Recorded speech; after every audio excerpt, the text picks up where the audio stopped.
ज़्यादातर मामलों में हमने देखा है और ये जाना है कि जो लोगों के द्वारा जो अक्सर प्रश्न आया हुआ है, क्योंकि कोई भी केस को शुरू करना या फाइल करना तो आसान होता है, लेकिन उसका डिस्पोजल कैसे हो। अगर जो किसी भी मामलों में अगर जो कंप्रोमाइज़ हो भी जाता है तो उसका डिस्पोजल कैसे करें, कैसे हम मामले को सॉर्ट आउट करें, क्या हम रीज़न, क्या हम अपने ग्राउंड को मेंशन करें जिससे कि माननीय न्यायालय जिसमें हमने अभी तक जो जवाब लगाए हैं, जो हमने केस फाइल किया है, उसमें किस तरीके से उसका डिस्पोजल हो सके। क्योंकि केस तो हमने फाइल कर दिया, अब किसी विषय पे अगर जो हमारी पत्नी या पति के बीच में अगर जो रजाबंदी हो जाती है, अगर जो कॉम्प्रोमाइज़ हो जाता है, क्योंकि अब दोनों साथ में तो रहने लगे हैं, लेकिन उन दोनों को साथ में रहने से क्या उनके द्वारा जो फाइल किए गए जो केसेस है वो क्या अपने आप समाप्त हो जाएंगे या उनको समाप्त करवाना पड़ेगा। इसी विषय पे आज हम चर्चा करेंगे और वीडियो अंत तक देखिएगा, पूरा देखिएगा, इसके बिल्कुल भी मत करिएगा। नमस्कार, मैं हूं Brajnandan, advocate and legal consultant. स्वागत है आपका एक बार और आपके अपने इस चैनल पे। अगर जो आप चैनल पे पहली बार आए हुए हैं तो उसको लाइक करें, सब्सक्राइब करें और कमेंट में जय हिंद अवश्य लिखें।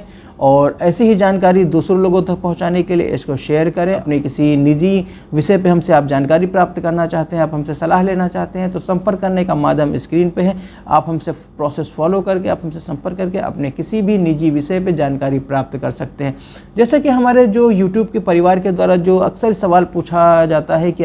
हमने ये केसेस फाइल कर दी है, उसमें कोई प्रोसीडिंग अडॉप्ट नहीं हो रही है, या हमने सेक्शन 125 फाइल कर दिया है लेकिन उसमें हस्बैंड अभी तक अपीयर नहीं हो पा रहा है, या हस्बैंड के द्वारा हमने सेक्शन 9 फाइल कर दिया कि उसमें पत्नी उपस्थित नहीं आ रही है। तो ऐसी स्थिति में हम क्या करें। अगर जो किसी दोनों कारणों पर अगर जो विचार करते हुए हस्बैंड एंड वाइफ में अगर जो कंप्रोमाइज़ भी हो जाता है, अगर जो दोनों साथ साथ रहने भी लगते हैं, तो अंततः जो केसेस फाइल किए जाते हैं वो चाहे पति के द्वारा हो या पत्नी के द्वारा हो, दोनों में से किसी भी के द्वारा अगर जो वो केसेस फाइल किए जाते हैं तो उन केस का क्या होगा, क्या उनमें परिणाम निकलेगा, क्या वो केसेस अपने आप स्वतः समाप्त हो जाएंगे, या वो उनको इन्फॉर्मेशन कौन देगा कोर्ट को कि हमारा कंप्रोमाइज़ हो चुका है, अब इन केसेस को चलने की या उनको कंटेस्ट करने की कोई आवश्यकता नहीं पड़ी हुई है। लेकिन सर्वप्रथम मैं ये बताना चाहूँगा कि अगर जो कोई भी केसेस किसी भी व्यक्ति के विरुद्ध अगर जो फाइल किए गए हैं तो उनमें कुछ स्पेशली कुछ तरीके मैं बताने वाला हूँ कि इन तरीक़ों से आप उस केसेस को समाप्त करवा सकते हैं।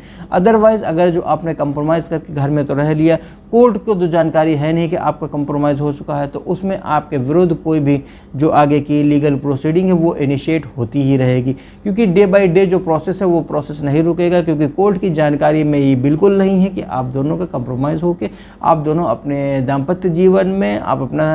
हंसी खुशी समय व्यतीत करने लगे हैं। लेकिन सबसे बड़ी विडंबना ये भी रहती है कि जो एक सबसे बड़ा सवाल और सबसे बड़ी जो विडंबना ये पति के साथ रहती है, हस्बैंड के साथ रहती है कि अगर जो उसने दहेज की मांग किया हो या ना किया हो, ज़्यादातर मामलों में आपने भी यही देखा होगा कि अगर जो सच एंड सच डेट पे या सच एंड सच जो दिन और समय है उस डेट पे जो एलिगेशन पत्नी ने लगाए हैं कि इस दिनांक को पति ने हमसे इस तरीके की जो दहेज की मांग की है, तो ये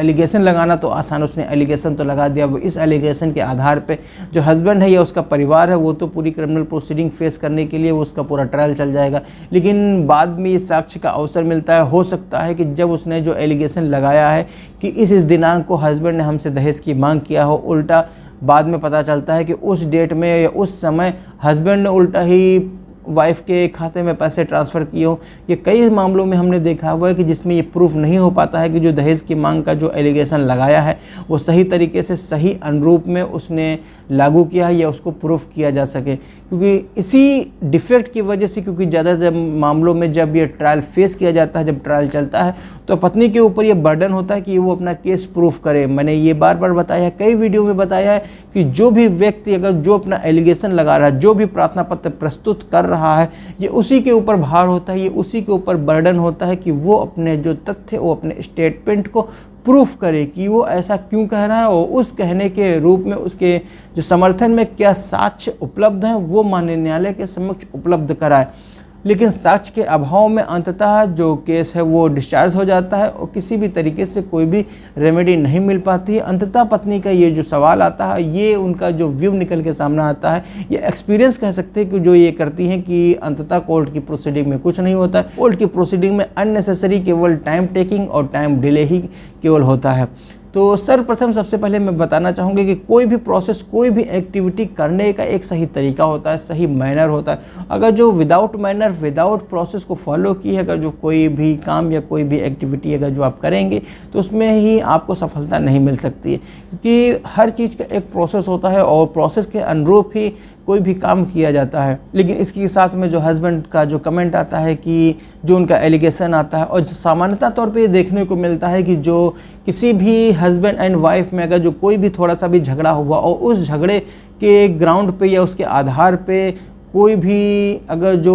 डिस्प्यूट आगे बढ़ता दिखाई देता है तो हस्बैंड को छोड़ के पत्नी अपने मायके चली जाती है, और फिर मायके में जाके वहाँ से अपना जो भी इक्विपमेंट मिले हुए हैं लॉ के द्वारा 498A, जो कि अब 85 या 86 के साथ में दोनों BNS हो गए हैं, और सेक्शन 125, सेक्शन 12 DV एक्ट, इस सारे तरीके से जो सारे केसेस हैं हस्बैंड या हस्बैंड के परिवार वालों के विरुद्ध उनके ऊपर आरोपित कर देती है। अब उसके उपरांत यहाँ से प्रोसेस तो शुरू हो जाता है, दहेज का एलिगेशन लगा देती है, चाहे दहेज मांगा हो या ना मांगा हो, बिना किसी जांच किए हुए उसी के कंटेंट्स को विश्वास करते हुए पुलिस भी विवेचना में ये प्रूफ कर देती है कि हस्बैंड के द्वारा सच एंड सच एक्टिविटी में या सच एंड सच डेट में इस तरीके के पैसे की मांग की गई हुई है, जिसकी विफलता को देखते हुए पत्नी ने अपने जो पैसे या जो दहेज की रकम पूरी नहीं कर पाई, इसलिए उनको घर से निकाल दिया गया। तो विदाउट इसका पर्सपेक्टिव लीगल फेयर जो इन्वेस्टिगेशन नहीं हो पाता, जिसके आधार पे पति या उसके परिवार वालों को झूठा ही आरोपित करके उसके विरुद्ध चार्जशीट फाइल कर दी जाती है और उसको झूठा ही ट्रायल फेस करना पड़ जाता है। तो इन्हीं डिफेक्ट को और इन्हीं जो कारण को दूर करने के लिए माननीय सर्वोच्च न्यायालय ने एक निर्णय दिया। उस निर्णय को भी मैं मेंशन करना चाहूँगा कि किस आधार पे, किन किन ग्राउंड पे आप क्या क्या एक्टिविटी करते हुए आप अपने जो लीगल फेयर है और लीगल जो अवेयरनेस है उसको आप मेंटेन कर सकते हैं अपने केसेस में। तो सर्वप्रथम सबसे पहले ये डायरेक्शन दिया है कि सभी कोर्ट को कि आप इसमें ये स्पेसिफाई करें और ये देखें कि जो वाइफ के द्वारा जो एलिगेशन लगाए गए हुए हैं वो कितने सही हैं और कितने गलत हैं। सामान्यतः तौर पे ये भी देखा गया कि पति के द्वारा दहेज तो मांगा गया है, लेकिन दहेज कब मांगा गया है, किस समय मांगा गया था, ये किसी चीज़ में या किसी भी FIR में बहुत ही कम देखने को मिलता है, क्योंकि स्पेसिफिक रोल किसी भी व्यक्ति का नहीं दिखाया जाता है। परिवार या परिवार के घर वालों द्वारा मुझे लगातार प्रताड़ित किया जा रहा है, लेकिन परिवार के घर वालों में कौन व्यक्ति है, किस समय कब कौन प्रताड़ित कर रहा था, इस तरीके कोई भी कमेंट या बयान नहीं आता है, जिसके आधार पे ये जो जांच एजेंसी हैं यानी कि पुलिस जो इन्वेस्टिगेशन लगाती है ये उसको भी ये स्पेसिफाई करना पड़ेगा, या अगर जो इस तरीके का अगर जो साक्ष्य उसको नहीं मिल पा रहा है तो उसको साक्ष्य एकत्रित करने का प्रयास करना चाहिए। अगर जो साक्ष्य एकत्रित नहीं हो रहा तो अननेसेसरी किसी भी तरीके से उसके खिलाफ झूठे आरोप के आधार पर चार्जशीट नहीं फाइल करना है। दूसरा तरीका है, एक सर्वोच्च न्यायालय ने यह भी मेंशन किया हुआ है कि अगर जो सबसे पहले किसी मामलों में ये आता है कि वाइफ अपना जो 498A यानी कि 85 BNS का केस फाइल नहीं करते, उससे पहले हस्बैंड डिवोर्स का फाइल कर देते हैं या कोई और कंप्लेंट फाइल कर देते हैं पत्नी के विरुद्ध में किसी भी तरीके से जो भी घटना घटित हो, और उसी के आधार पे अगर जो 498 या 85 BNS का केस अब बाद में अगर जो पत्नी के द्वारा अगर जो दर्ज कराया जाता है तो इसमें ध्यान देने वाली बात ये है, और इस सारी एजेंसियों को लगातार और भी जो लोअर कोर्ट के जो आदेश हैं उनको ये डायरेक्शन दिया है कि आप उसमें ये ज़रूर देखें कि अगर जो पहले अगर जो पति के द्वारा अगर जो कोई केस अगर जो प्रस्तुत किया गया है पत्नी के विरुद्ध में, तो पत्नी के द्वारा अगर जो 498A के केसेस लगाए गए हुए तो इसको ये देखें कि कहीं वो बदला लेने के लिए यानी कि पेशबंदी में तो नहीं दिए गए, क्योंकि सामान्यतः तौर पर ज़्यादातर मामलों में जब इस तरीके के जब एलिगेशन सामने निकल के आते हैं तो उसमें बदला लेने के लिए भी इस तरीके के केसेस दाखिल कर दिए जाते हैं। और साथ में लोअर कोर्ट को भी ये डायरेक्शन दी है कि इस तरीके के जो केसेस हैं, ये जो पिटी केसेस अगर जो कोई भी गंभीर मामला नहीं है तो इनको आप अपने स्तर से निपटाने का प्रयास करें। अगर जो आप अपने लोअर कोर्ट में अगर जो आप ये मामला सॉर्ट आउट हो जाएगा तो ऐसे तथ्य, ऐसे मामले और सर्वोच्च न्यायालय के सामने उपस्थित नहीं हो पाएंगे, यानी कि उनके सामने नहीं फाइल किए जाएंगे। और साथ में पुलिस को भी ये निर्देशित किया है कि अगर जो आपको साक्ष्य का अगर जो अवसर नहीं मिलता है या आपको साक्ष्य में कोई भी एक्टिविटी या कोई भी इक्विपमेंट या कोई भी आपको बयानों में नहीं मिलता है कि आपके जो पत्नी द्वारा जो एलिगेशन लगाए गए हैं उनको अगर सही तरीके से सही रूप से अगर साबित नहीं होता है तो अननेसेसरी किसी भी जो निर्दोष व्यक्ति है उसके विरुद्ध चार्जशीट ना फाइल करे, क्योंकि ऐसे मामलों में जो 85 BNS हो गया है इनके अधीन जो आरोप लगाए गए थे, क्योंकि इसमें केवल हस्बैंड के विरुद्ध ही नहीं लगाए जाते क्योंकि हस्बैंड के ग्राउंड में उसके परिवार वालों को भी इम्प्लिकेट कर दिया जाता, उनको भी उसी में सम्मिलित कर दिया जाता। तो एक व्यक्ति के आधार पर और लोगों को अननेसेसरी तरीके से सज़ा न मिल सके, इसलिए पुलिस को स्पष्टपूर्वक सही से जाँच करके उसको जो सही साक्ष्य अगर जो एकत्रित होते हैं तो उन्हीं के साथ संकलित करके उसको चार्जशीट फाइल करनी चाहिए। और इसी के साथ में सरकार को भी ये निर्देश दिया है कि आपने जो 498 था उसी को आपने विदाउट एनी चेंज किए हुए उसको उस समय जो पहले जो अंग्रेजियों के समय के जो कानून बने हुए थे उसमें आज भी आपने केवल सेक्शन बदल करके उसको 85 में एज इट इज़ वैसे ही मेंशन कर दिया। उसमें आज के परिवेश को देखते हुए, आज की परिस्थिति को देखते हुए कोई भी संशोधन नहीं किया गया। तो इसी पे विचार करके और विचार करने के उपरांत हमने कोई भी तथ्य और कोई भी जो फैक्ट है उसको संकलित करना अति आवश्यक है। इसी के साथ में जो मैंने जो फैक्ट और जो बताए हुए हैं ये सारे डायरेक्शन माननीय सर्वोच्च न्यायालय द्वारा जारी किए गए हुए हैं।